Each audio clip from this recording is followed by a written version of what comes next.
The coronavirus pandemic is threatening food security in many rural areas. In April, farmers here are usually preparing farms for planting, but in many parts of the agrarian county, that is not the case, with many saying that they cannot afford farm implements, inputs and labor that is needed this planting season. I'm asking Mheshimiwa Lee Kenyajui, serikali iko na pesa, Mr. Lee Kenyajui. It is not about the vulnerable, it's about food production. Nakuru County ni county ya wakulima.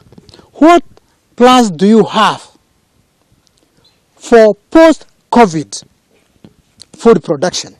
Gathoni Githinji, a soya bean farmer in Gilgil sub-county, says the contagion has made her life exceptionally difficult as she is not able to sell last season produce to buy inputs and labor for this season's crop. She says movement restriction by the government shut markets and anxiety among citizens have negatively impacted on the circulation of money that usually gives farmers like her a lifeline. Sana sana tunakuza nyanya, tunakuza boga, tunakuza mishiri.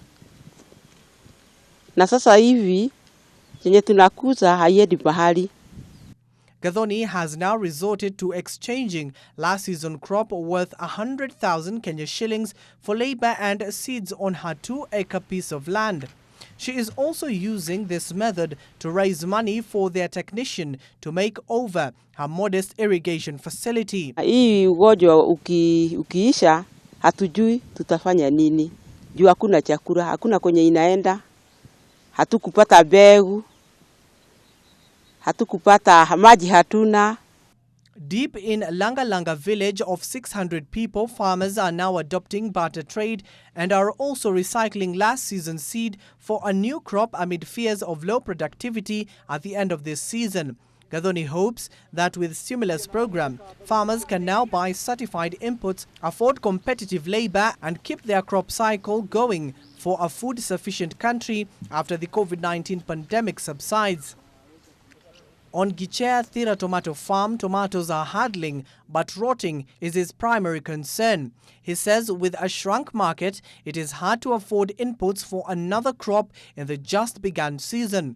2 weeks ago, Nakuru Governor Lee Kenyajui announced a 250 million shillings social support fund for low-incoming households amid government-imposed containment measures of the spread of the contagion. Kama nchi zingine ambazo kama zina misaada watupee ili nasi tuweze kuiga mifano yao ya ukulima, kwa vile nguvu tunazo, akili tunazo, na tutaweza kuzidhibiti kamili na tuweze kufanya kitu cha maana. Normally around this time niko nakamua 30 liters. Nilikuwa nauza hapa Gilgil town 50 shillings per liter. Now hakuna bahari ya kuuza maziwa. Na ile mbegu tumepanda ni kitu kidogo tu. Juu tulishindwa. Sasa tupate pesa wapi ama tutafanya nini na hatuna kitu. Gathoni, Gichea and Gitonga may have insurance covers for their enterprises, but their covers may not extend to them amid the crisis such as this one.